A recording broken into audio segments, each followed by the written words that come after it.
اعوذ باللہ من الشیطان الرجیم بسم اللہ الرحمن الرحیم ولو ارادو اگر وہ ارادہ کرتے خروجا نکلنے کا. یہ منافقوں کی بات ہو رہی ہے، جیسے اوپر بھی ہم نے پڑھا کہ منافق کیا کرتے ہیں کہ جیسے نبی پاک صلی اللہ علیہ وسلم نے غزوہ تبوک میں نکلنے کا حکم دیا، اعلان کیا، تو فوراً ہی یہ آ کے بہانے کرنے لگے. اللہ فرماتے ہیں ولو ارادو اگر یہ ارادہ کرتے خروجا نکلنے کا لعدو تو وہ ضرور تیاری کرتے لاہو اس کے لیے عدتاً تیاری کرنا، ولیکن اور لیکن کارہ اللہ ناپسند کیا اللہ نے. اب دیکھیں وہ تو اپنی طرف سے کہہ رہے ہیں کہ ہم نہیں نکلے، لیکن اللہ تعالیٰ نے یہاں بتا دیا کہ ولیکن کارہ اللہم بعاصاہم، لیکن اللہ نے ہی ان کا اٹھنا پسند نہیں کیا کہ وہ نکلے. انسان سمجھتا ہے میں نے یہ کام نہیں کیا، اللہ وہ کہا کہ اللہ نے ان کو توفیق نہیں دی. اللہ فرماتے ہیں فثبتہم، اللہ نے ان کو روک دیا. کیونکہ اب دیکھیں نا اوپر یہ کہا جا رہا ہے کہ اگر یہ ارادہ کرتے نکلنے کا، یہ تو فوراً آگے تھے بہانے کرنے کہ ہمارا تو فلاں عذر ہے، فلاں مسئلہ ہے، اس وجہ سے نہیں جا سکے. اللہ فرماتے ہیں اصل چیز نیت ہوتی ہے. اگر ان کی نیت ہوتی تو یہ تیاری کرتے، اللہ ان کو توفیق بھی دیتا. لیکن چونکہ یہ منافق تھے، یہ جھوٹے لوگ تھے، یہ نکلنا ہی نہیں چاہتے تھے، اس لیے اللہ فرماتے ہیں کہ اللہ نے ان کا اٹھنا بھی ناپسند کیا. فثبتہم اور ان کو روک دیا. وقیل اقعدوا اور کہا کہ تم بیٹھ رہو مع القاعدین بیٹھنے والوں کے ساتھ. کون سے بیٹھنے والے؟ ان بیٹھنے والوں کے ساتھ جو معذور تھے، جن کو کوئی عذر تھا، یا جو بوڑھے تھے، یا جن کے پاس سواریاں نہیں تھی، یا جن کے پاس، یعنی ایسے لوگوں کے ساتھ بیٹھ جاؤ جو ایسے لوگوں کے ساتھ بیٹھ جاؤ جو جا ہی نہیں سکتے. لیکن وہ تو ہم نے کل پڑھا تھا کہ وہ تو ایسے معذور تھے، ایسے لوگ تھے کہ ان کی تو چاہت تھی کہ وہ جائیں، کیونکہ وہ ایمان والے تھے، ان کی تو چاہت تھی کہ وہ جائیں، لیکن وہ تو کسی عذر کی وجہ سے نہیں جا سکے. لیکن اللہ نے ان کو فرمایا منافقوں کو کہ تم بھی بیٹھنے والوں کے ساتھ بیٹھ رہو. لو خرجوا اگر وہ نکلتے فیکم تم میں. اب یہاں پہ نبی پاک صلی اللہ علیہ وسلم سے کہا جا رہا ہے کہ اگر یہ منافق نکلتے فیکم تمہارے ساتھ ما زادکم تو تمہیں زیادہ نہ کرتے الا خبالا مگر خرابی میں. ہم نے کل پڑھا تھا کہ منافق جو تھے وہ فوراً آ کے بہانے کرنے شروع ہو گئے اور وہ نہیں گئے، لیکن کچھ منافق جو تھے وہ ساتھ بھی ہو لیے. اب جو منافق ساتھ نہیں گئے ان کے بارے میں کہا جا رہا ہے کہ اگر وہ ارادہ کرتے، اگر وہ نکلتے فیکم تمہارے ساتھ ما زادکم الا خبالا تو وہ تمہیں زیادہ نہیں کرتے مگر خرابی ڈالنے میں. کیونکہ اب وہ کیا خرابی ڈالتے؟ وہ قرآن کی سی آیت میں اللہ نے فرما دیا ولا اودعوا اور وہ دوڑتے پھرتے خلالکم تمہارے درمیان یبغونکم الفتنہ فتنہ ڈالنے کے لیے. یہ جو اب یہ منافق اگر ساتھ گئے تھے تو ان کی نیت خراب تھی نا. انہوں نے کیا کرنا تھا؟ جاسوسی کرنی تھی. ادھر کی بات، اب یہ دوڑتے پھرتے یا دوڑاتے پھرتے گھوڑوں کو، ادھر کی بات ادھر، ادھر کی بات ادھر کرتے. یہ انہوں نے خرابی ڈالنی تھی. تو اللہ تعالیٰ یہاں پہ نبی صلی اللہ علیہ وسلم سے فرما رہے ہیں کہ اگر وہ نہیں نکلے آپ کے ساتھ، اگر وہ نکل جاتے تو خرابی انہوں نے ڈالنی تھی.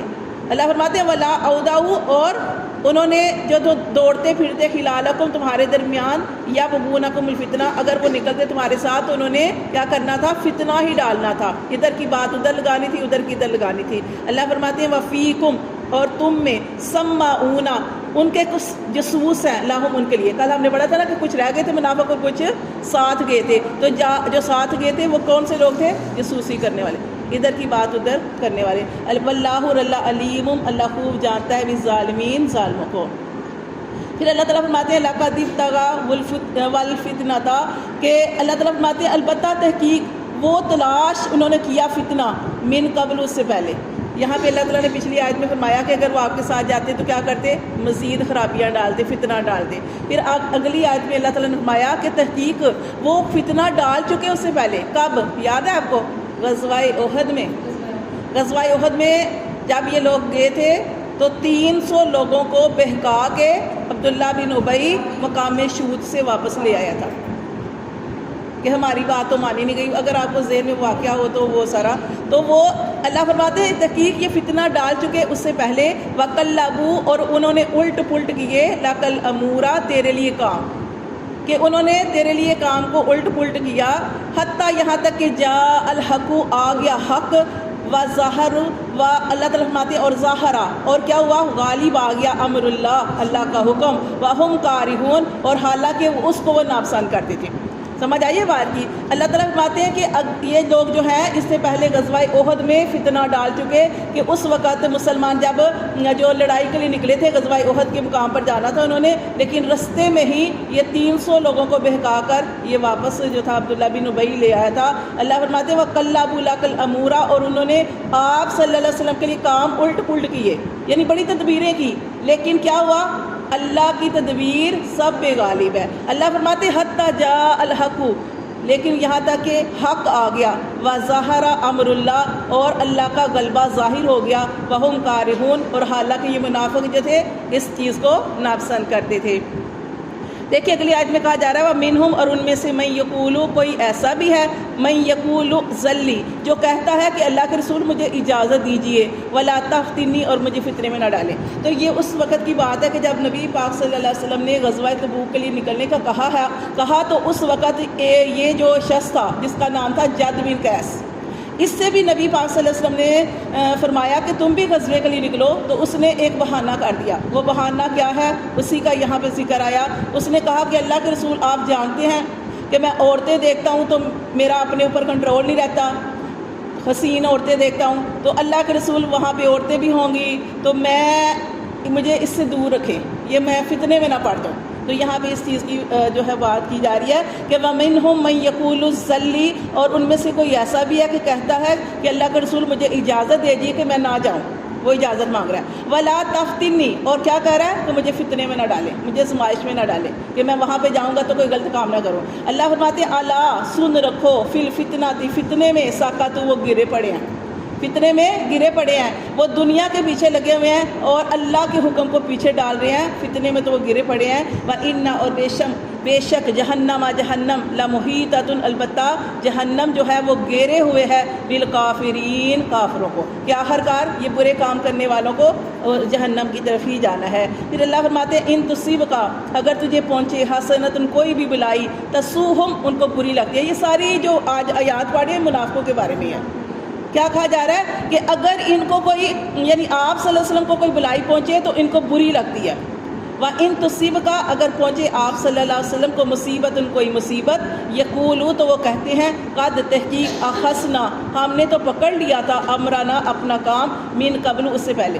یعنی جب کوئی تکلیف آتی ہے تو یہ چونکہ منافق ہوتے ہیں، یہ دونوں طرف ہوتے ہیں، ادھر بھی اور ادھر بھی. اب مسلمانوں کے اوپر جب کوئی تکلیف آتی ہے اس وقت وہ فوراً دوسری طرف چلے جاتے ہیں اور کہتے ہیں ہمیں تو پتہ تھا ان کے اوپر تکلیف آنے والی ہے، اس لیے ہم نے اپنا کام پہلے سے ادا کر لیا تھا.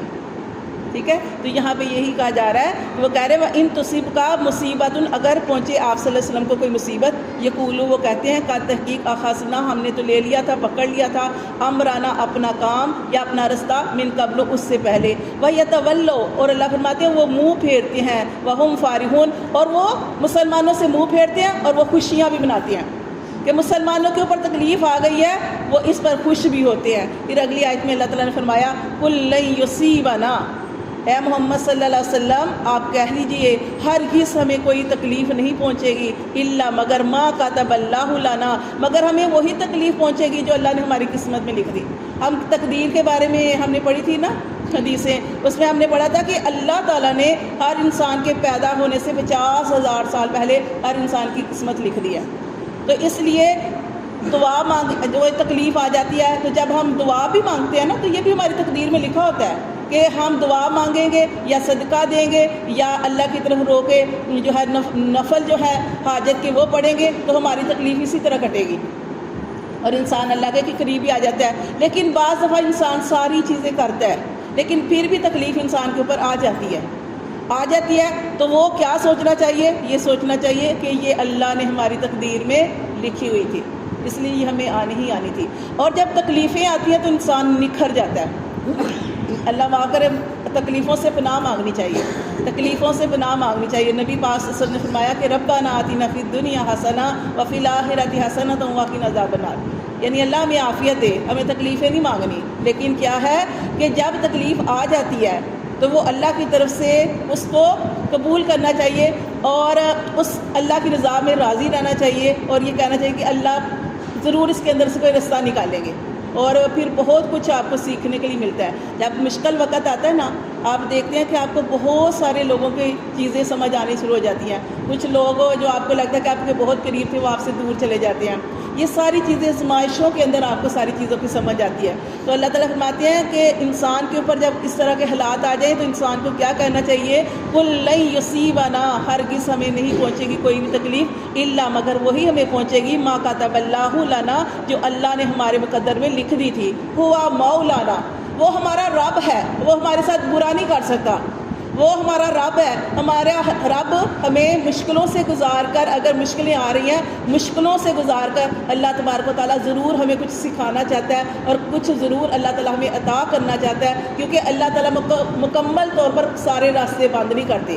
اگر ایک راستہ بند ہو جاتا ہے دوسرا اللہ تعالیٰ کھول دیتے ہیں. اللہ پہ اتنا بھروسہ رکھنا چاہیے کہ اللہ تعالیٰ پریشانی بھیجتے ہیں تو اللہ ہی اس کو دور کرنے والے ہیں. ہوا مولانا، کیا کہنا چاہیے انسان کو؟ کہ وہ ہمارا رب ہے. وعلی اللہ، اور اللہ پر فلیتوکل المؤمنون، چاہیے کہ بھروسہ کرے ایمان والے صرف اللہ تعالیٰ کی ذات پر. کہ اللہ کی ذات پہ بھروسہ کریں گے تو اللہ تعالیٰ کی طرف رجوع کریں گے تو اللہ تکلیف کو بھی ہٹا دیں گے. صدق اللہ.